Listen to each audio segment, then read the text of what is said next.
Hello, this is Joseph. The Lord says, if you are willing to spend that time in intimacy with Him and walk with Him and obey His voice, He will move heaven and earth to help you to fulfill the call that God has upon your life. He will release resources, opportunities, people, favor, supernatural protection. He will even align the natural phenomena around you so that you can fulfill God's calling. The Lord is sending His angels ahead of you to guide you on your path and to protect you. The Lord is lining up opportunities, intersections with other people so that you can connect to the right sources, so that you can walk in that authority that is given to you to fulfill the call. The Lord shows to me how He's written to each one of you specific assignments for 2026 and even for 2027 and for 2028. It's like 3 years of assignments that He's written. And the Lord says, get busy. Spend that time in intimacy with me, in my presence, and then take steps of action. Don't allow yourself to sit or wonder or overthink everything. Listen to His voice in that place of intimacy, and then step out in obedience and do what He tells you to do. And you're going to see breakthrough of the breakthrough of the breakthrough. You know, that time when Jesus was on this earth in His ministry was from when He was about 3 years old until 33. It's only 3 years. But those 3 years changed this whole world forever. And I believe that the Lord has given me a word. Make this next 3 years count. Just like Jesus, every morning woke up, He went to spend time before the Lord, in the presence of the Lord. He received insight. The Lord explained to him, this is what I want you to do. He had intimacy with the Lord. And out of that relationship, out of that friendship between Him and the Father, Jesus then walked out as a servant also and gave Himself, and He was obedient to the Lord. And the Lord manifested His power all around Jesus. Think about that very day when Jesus was baptized by John the Baptist. So Jesus went into the water, and then the heavens was opened up, and the Lord came down like a dove upon Jesus. The Holy Spirit filled Him, and the Lord spoke from the heavens these words, "You are my beloved Son, in whom I am well pleased." And then from that moment, that priestly mantle was upon Jesus to walk forth, and He was tempted. He even went into the temple and He cleansed the temple. Then think about that day when Jesus was walking on the water and there was a storm.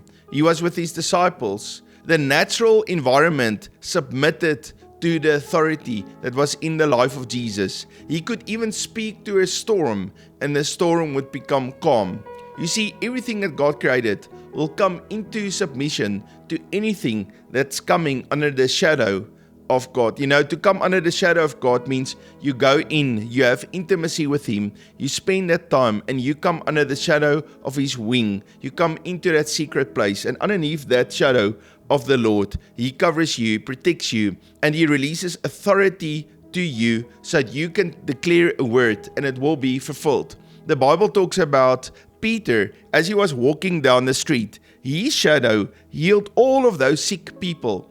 Why do you think the shadow of Peter would heal sick people? It's because Peter dwelt under the shadow of God. He had an intimate relationship with the Lord. He spent time in intimacy, entering into the realm of God's presence, seeing visions and dreams, and having encounters with the Lord. And out of that intimate relationship, and the Lord covering Peter, His own shadow would again heal others. You see, the natural environment submit to the environment of heaven. Again, we see when Jesus died on the cross, for 3 hours it became dark. It's as if the whole earth submitted to what was happening with Jesus. All the sin of all the nations of all time came upon Jesus. He carried our iniquity on Him, and He paid the price so that we can be reconciled with the Father. Another person that walked in an incredible relationship with the Lord was, of course, Joshua. So Moses had Joshua that was always with him, and Moses would go into the tent of meeting Joshua would go with him, and as Moses beheld the glory of God, then his face would be transformed. Moses' face would actually start to shine and to radiate with the glory. Now Joshua was right there with Moses. Sometimes Moses even went out of the tabernacle of meeting and met with the people and came back again. But all that time, Joshua remained in the presence of God. So what do you think happened with Joshua? When we read about Joshua, how he took the people of Israel, he convinced them to have faith in the Lord and to walk with the Ark of the Covenant and the people of Israel over the Jordan River. The Lord parted the Jordan River and they were able to cross to the other side. He had them circumcised, and then he had a meeting with the angel of the army of the Lord, and then they took Jericho, one of the most fortified cities of that day, and he was not afraid. You see, that boldness that Joshua had, that authority that he walked in, came out of an intimate relationship with the Lord. And that's why I feel the Lord is saying to us today, all the authority, all the power, all that success and breakthroughs that you're looking for is going to flow out of an intimate relationship with the Lord. You might say, but I don't have enough finances. I'm struggling with my health, my children, or my husband, or my wife, or my father and mother. There's issues, relationship issues, financial issues, disunity, hurt, all of those issues. The Lord says, come to me. Spend time in my presence, and out of that throne room relationship, the power and the authority of the Lord will flow out of your life. Another great example of a display of God's power is then with Joshua in chapter 10. So we see the story, Joshua defeated Jericho, and then with Ai, they had a little bit of a hiccup, but eventually they defeated Ai. And then when all the kings of the Amorites saw how powerful the people of Israel was, they came together, 5 kings, and they said, let's attack Gibeon, who made a covenant with Israel, and let's destroy Gibeon. And so they pulled all of their armies and all of their mighty men and their soldiers together, and they came before the cities of the Gibeonites, and they started to attack. So the Gibeonites sent a message to Joshua and said, please help your servants. We are under attack by these 5 kings and these 5 armies of the people of the Amorites. And so then Joshua and his mighty men traveled right through the night to Gibeon. And when they came there, the Lord told Joshua something interesting. He said to them, I will give every one of these men into your hands. And so the Israelites attacked. And the Lord helped them. The Lord's favor and His strength and His might and His protection was upon them. And they started to slay those Amorites. And then as they were attacking, the Amorites started to run. They run in every which direction of all of those roads to go back to their own countries. They wanted to escape. But then the Lord did something incredible. The Lord made hail rain on the Gibeonite armies. And the Lord even killed more people with the hail that He threw on those Gibeonite armies than the children of Israel killed with the sword. As these Amorites wanted to escape and try to get away, Gibeon then took authority, and he spoke in front of all the people of Israel a word, and he declared to the sun that the sun will stand still, and the moon that the moon will stand still, and they will not move forward, but they will wait until the people of Israel had killed all of these Amorites. Is that not incredible? And then the Bible says the sun stood still for a full day before it eventually went down once they defeated the Amorites. I believe the Lord is speaking to you, and He says to you, yes, there is battles that lay before you, but I do not want you to fear. As you live in a relationship with me, I'm strengthening you today. I'm giving you authority. I'm removing all fear, and I put in you that authority and that joy and that peace of the Lord. And the Lord says, I will give you the victory, even in the midst of the battle. There's no need for you to fear. He who's on the inside of you is greater than he that is in the world. And so you can go forward and you can occupy what I'm giving to you. I want to read to you what the Lord said to Joshua. And the Lord said to Joshua, Do not fear them, for I have delivered them into your hand. Not a man of them shall stand before you. And that is a prophetic word that the Lord is releasing to you. He says, do not be afraid. I will give that battle into your hands. I also believe that the Lord says, as we put our trust in Him, that He will fight the battle for us. You see, we don't overcome in our own strength, but we overcome through His strength. That means He actually takes command of fighting the battle. We are obedient to Him, we trust Him, we rest in Him. He fights the battle for us. And so today, I just want you, when you feel that pressure and all of that stress in your life, give it over to the Lord and say, Lord, no longer am I going to stress and worry and fear about my future, because I know the battle doesn't belong to me. The battle belongs to the Lord. Joshua chapter 10:11. Then it happened, as they fled before Israel, that the Lord cast down large hailstorms from heaven on them. And there were more who died from the hailstones than the children of Israel killed with the sword. And so as these Amorites tried to flee before the children of Israel, the Lord joined in the battle, and the Lord actually killed more of those soldiers than the people of Israel killed, and He used hailstorms to do it. And so the Lord is going to change around circumstances. He's going to use even natural elements. He knows what to do. He has a strategy, but He will help you to overcome so that you can be victorious in your battle.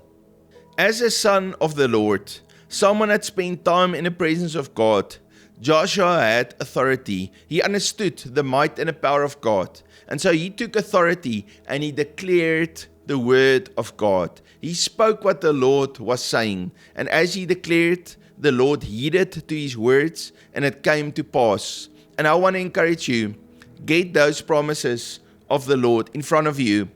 Read them. Build faith on the inside of them. Declare them out loud with your mouth. Speak the word of God by faith, and you're going to see how the Lord will heed to that words, how that words will not fall to the ground, but it will go forth and accomplish to which it was said. Then Joshua spoke to the Lord, Sun, stand still over Gibeon, and moon in the valley of Aijalon. When you declare with your mouth out loud what the Lord is saying, and you believe it in your heart, you do not doubt, then that words will come into fulfillment. When those words that you speak are aligned with what God is saying and His word and His will, then He will fulfill it. The Lord gave the people of Israel and Joshua more time so they can fulfill what the Lord has called them to do, to slay those Amorites. And I believe the Lord is giving you also time. You might say, but I'm old now, I don't have time anymore, or I've had my chance, but now I don't have the chance anymore. Do not fear. Trust in the Lord. He'll give you a second chance. He'll extend the time, and He will release redemption and victory to you. So the sun stood still, and the moon stopped, until the people had revenge on their enemies. So the sun stood still in the midst of heaven, and did not hasten to go down for about a whole day. Is that not incredible? That is an absolute miracle that we read in the Bible. Why do you think God put it there in the Bible for us to read? Because He wants to do similar miracles in your life. I want you to receive hope and faith today that the Lord can cause you to walk in His miraculous power. The Lord hears your voice and He fights for you. It says, and there had been no day like that, before it or after it, that the Lord heeded the voice of a man, for the Lord fought for Israel. See, the Lord heeded to the voice of Joshua, and the Lord fought for Israel. An interesting fact about this story in Joshua, especially because it's so difficult for people to comprehend that this even happened. There's another document, the book of Jasher, and they also documented the same story in that book.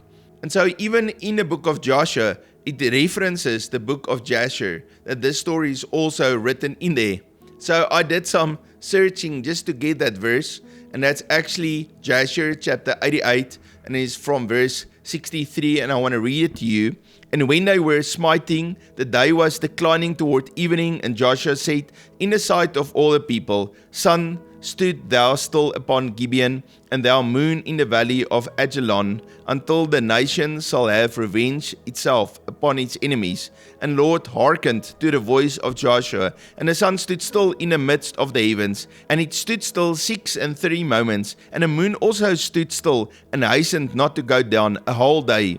And there was no day like it, before it or after it, that the Lord hearkened to the voice of a man, for the Lord fought for Israel. It's also important to note here that Joshua didn't wait for the Lord to go ahead of him and to just take initiative. He heard what the Lord said to him, he took steps of faith, he took that action, and then he went. And he trusted that the Lord has sent him, that he is in obedience, and that the Lord will fight the battle for him. But he took those steps of faith. He didn't wait and say, okay, well, let's just see what happens. Maybe God will make a way. We're going to be inactive, passively just waiting and see what will happen. No, he took steps of faith. And I want to encourage you, even in your life, don't let time just slip by you and you don't step out in obedience.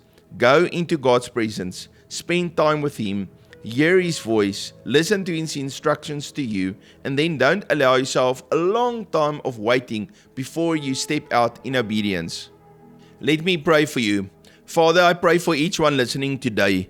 Lord, I pray for supernatural strength and courage to step out in faith. Lord, that each one will know what you are saying and declare the very words of God. And Lord, thank you that you send your angels before us to lead and guide us. Lord, you put your spirit and your fire on the inside of us to walk in your ways and to display the kingdom of God, the love of God, the joy and the peace of the Lord in our lives. Lord, I pray and I bless each one today as they take those steps of obedience in faith to your word, to your instruction to them. Lord, I pray, Lord, for divine favor, for resources to be released, Lord, for relationships to be restored, and for each one to walk in victory, to fulfill the plan and the purpose you have for them. Lord, I bless them today in the name of Jesus. Lord, thank you that you are good. Lord, you call us to be in you and you are in us. Lord, you are in front of us, you're behind us, you are on our right, you are on our left, you are above us, you are our foundation. Lord, you are all around us. We are hidden in you. Lord, our life, our strength, our obedience is tied to your plan and your instructions. And so, Lord, we ask you, even today, Lord, let us be yoked with you. Lord, teach and lead us in the way to victory. Lord, we love you very much in the name of Jesus. Family, I can feel the presence of God today, and I know that He is about to do a miracle for you, even as you take that step of faith to step out according to what He is instructing you to do. Now, family, I love you very much, and the Lord loves you, and it's so important with unity with heaven that we love each other, because as we love each other, then there's unity, and unity causes an open heaven for God to pour out His Holy Spirit and His glory and revival. And so therefore, I want to encourage you, whenever we write comments, it's important for us to write words full of love, full of unity, full of encouragement. Write words that encourages each other, that encourages me. When I speak words, it's important I declare the blessing of God over your life. Because as we speak, whatever we declare, those words will be fulfilled. Because the Lord is in us. He instructs us and He leads us in the way we should go. And so I just want to declare the favor and the blessing of God over your life. If you are new to Unity with Heaven, please hit that subscribe button and also the bell notification so that you can know when we post a video. You must have a fabulous day, and I look forward to see you tomorrow. God bless you.